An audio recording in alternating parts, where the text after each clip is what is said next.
Reinforced brick masonry, जिसे हम RBM भी कहते हैं। रीइंफोर्स्ड ब्रिक मेसनरी एक्चुअली है क्या?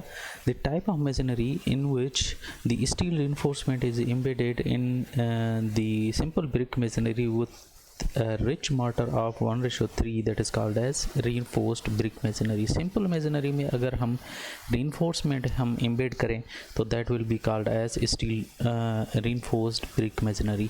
So reinforcement जो हम embed करते हैं that can be in the form of steel bars, hoop iron or wire mesh, या हम wire mesh यूज़ करते हैं तकरीबन, या जो है स्टील बार्स यूज़ करते हैं, या वायर मेश यूज़ करते हैं, या हुप आयरन्स यूज़ करते हैं। देखिए ना, इस फिगर में आपको दिखाई दे रहा है, this is they have used the wire mesh on the for reinforcing this brick masonry, and in this figure they have used the iron bars actually for improving the bearing capacity or improving the strength of this brick masonry, normal brick masonry.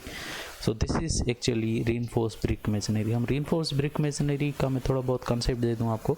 देखें, cement mortar या cement concrete है वो simple concrete that is strong in compression but weak in tension, and उसको फिर strong in tension बनाने के लिए हम स्टील रीइंफोर्समेंट इस एम्बेड करते हैं, जिस स्ट्रक्चर को फिर हम कहते हैं RCC structure. So RCC structure is strong in compression, also strong in tension. So इसी तरीके से जो नॉर्मल ब्रिक मेसनरी है that is strong in compression but weak in tension. So इसको स्ट्रॉन्ग इन टेंशन बनाने के लिए भी, टेंसाइल स्ट्रेसेस को रेजिस्ट करने के लिए भी, और जो शीयर स्ट्रेसेस हैं उसको रेजिस्ट करने के लिए भी, इतनी उसमें सलाहियत पैदा करने के लिए हम रीइंफोर्समेंट इसमें एम्बेड करते हैं to increase its tensile strength. So tensile strength भी इसकी इंक्रीज़ हो गई, कंप्रेसिव स्ट्रेंथ ऑलरेडी इंक्रीज है, तो that will have a good structure, और that is called as reinforced brick masonry structure. और ये जो तकरीबन टाइप्स ऑफ स्ट्रक्चर हैं वो पंजाब साइड या नॉर्दर्न एरिया साइड तकरीबन ज़्यादा कंस्ट्रक्ट किए जाते हैं। So that was little bit about introduction about the reinforced brick masonry. These are the sketches of reinforced brick masonry. देखें, यहाँ पर स्टील वायर मेश इन्होंने यूज़ किया है, और यहाँ पर ये स्ट्रेचर कोर्स है, और इन्होंने यहाँ पर सिंपली स्टील्स यूज़ किए हैं। So that is these are the figures of reinforced brick masonry. So reinforced brick masonry के बारे में यहाँ पर थोड़ा बहुत इंट्रोडक्शन गिवन है, जो मैंने ऑलरेडी बताया है आपको। फर्स्ट में जो गिवन है दैट इज़ इन विच इसमें बोल रहा है कि भाई simple reinforced brick masonry strong in compression but weak in tension. So for improving its tensile strength they are using the steel wires or steel meshes etc. That is ये first point भी ये simple कह रहा है। Second point में भी वही है, to increase the load carrying capacity of the cell we embed the reinforcement. So third में भी brick used in reinforced brick masonry should be well burned brick and rich mortar of 1:3 should be used। ये condition बहुत important condition है reinforced brick masonry के लिए कि भाई जो क्वालिटी ऑफ ब्रिक्स हों वो वेल बर्नड ब्रिक्स हों, और जो मार्टर हम यूज़ करेंगे that is of rich martyr 1:3। इसी रिच मार्टर हम इसलिए यूज़ करते हैं ताकि जो स्टील रीइंफोर्समेंट हम यूज़ कर रहे हैं उसको कोरोजन से हम महफूज कर सकें। सो ये कंडीशन लाजमी याद रखें इसके। So there are some advantages and disadvantages of reinforced brick masonry over the reinforced cement concrete structure. ये दैट इज़ दी ये जो भी एडवांटेजेस एंड डिसएडवांटेजेस हैं these are over the RCC reinforced cement concrete। So first advantage क्या है, reinforced brick masonry is cheaper in its initial cost। बिल्कुल RCC structure या RCC जो है उससे बहुत चीपर होता है। Second is it is simple in construction. जो reinforced brick masonry structure है वो सिंपल कंस्ट्रक्शन में होता है over the RCC structure। Third is it requires little और नो साइड शटरिंग। इसमें साइड शटरिंग या शटरिंग की ज़रूरत नहीं पड़ती, और RCC को आप विदाउट शटरिंग कंस्ट्रक्ट कर ही नहीं सकते हो। RCC को आप शटरिंग दोगे तभी वो कंस्ट्रक्ट होगा, विदाउट शटरिंग कंस्ट्रक्ट कर ही नहीं सकते। उसके बाद फोर्थ है it provides better bonded appearance. Fifth is it requires less quantity of concrete and thus heavy machinery is not required for mixing and preparing. इसमें कोई भी कंक्रीट मटेरियल इतना ज़्यादा नहीं यूज़ होता, सिर्फ मार्टर यूज़ होता है 1:3 का।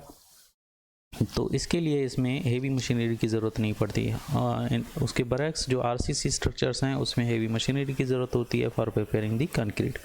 और next one is it provides more fire proof construction. Yes, RBM structures provides more fire proof constructions actually. और last is the work can be carried out rapidly in its case. जो RBM structures हैं वो जल्दी construct हो जाते हैं in comparison of RCC structure, क्योंकि RCC structure में आप पहले डिज़ाइन करते हो, कंक्रीट मिक्स बनाते हो, फिर वो शटरिंग देते हो, शटरिंग में कंक्रीट पोरिंग करते हो, फिर वो शटरिंग रिमूव करते हो, रिमूव करने के बाद उसमें क्यूरिंग करते हो, और इस तरीके से उसमें बहुत टाइम लग जाता है। So reinforce brick masonry structure is rapid in construction in comparison of RCC structure. Disadvantages हैं कुछ इसके reinforced brick masonry के, that are first disadvantage is reinforced brick masonry has short life as compared to RCC construction. बिल्कुल the life of RCC is greater as compared to the reinforced brick masonry structure. Second is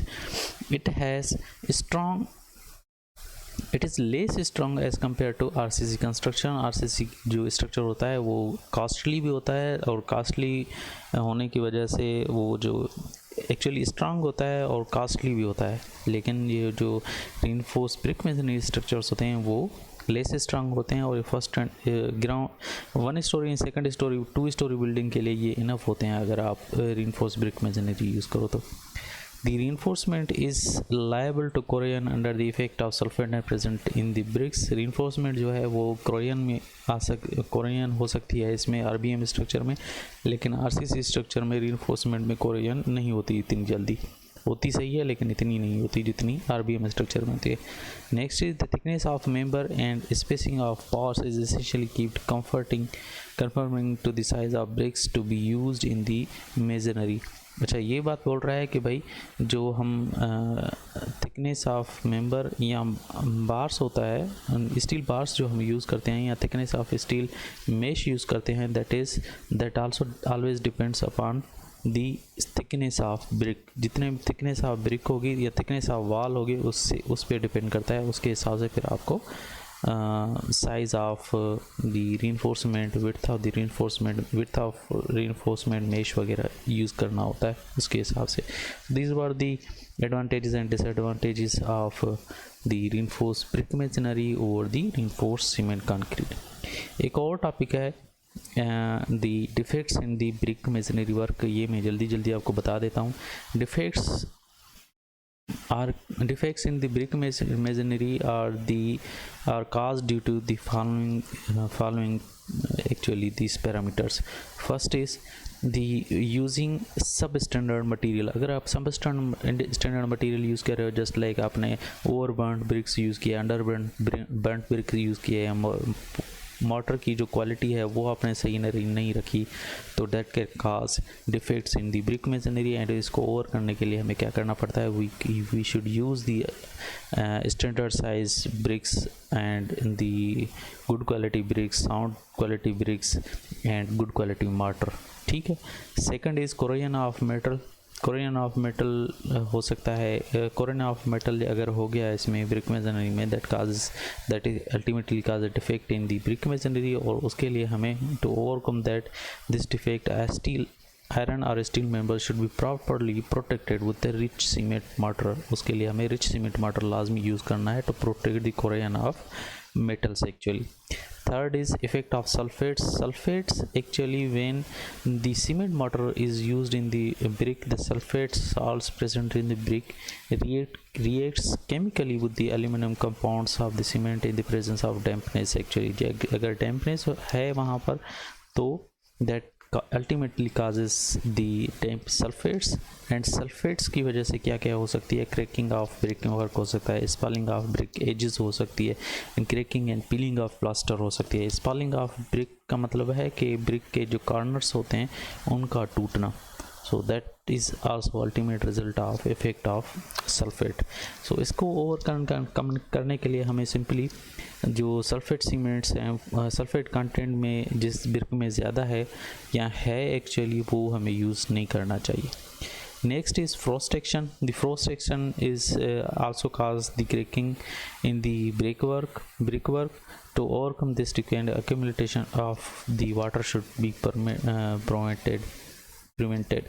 So frost action also causes the defect in the brick masonry. उसके बाद है efflorescence आपने पहले भी पढ़ा होगा engineering materials, civil engineering materials में. ये है क्या actually? The accumulation of white deposit on the exposed surfaces of brickwork is called as efflorescence. So efflorescence कहीं भी cause हुआ तो that differences कहीं भी दिखाई दी आपको, तो that is ultimate will cause defect in the brick masonry, and वो actually that is a sign of failure तो नहीं कह सकते, लेकिन that is a sign of defect actually. So these are the some of the defects in the brick masonry. These points can cause defects in the brick masonry.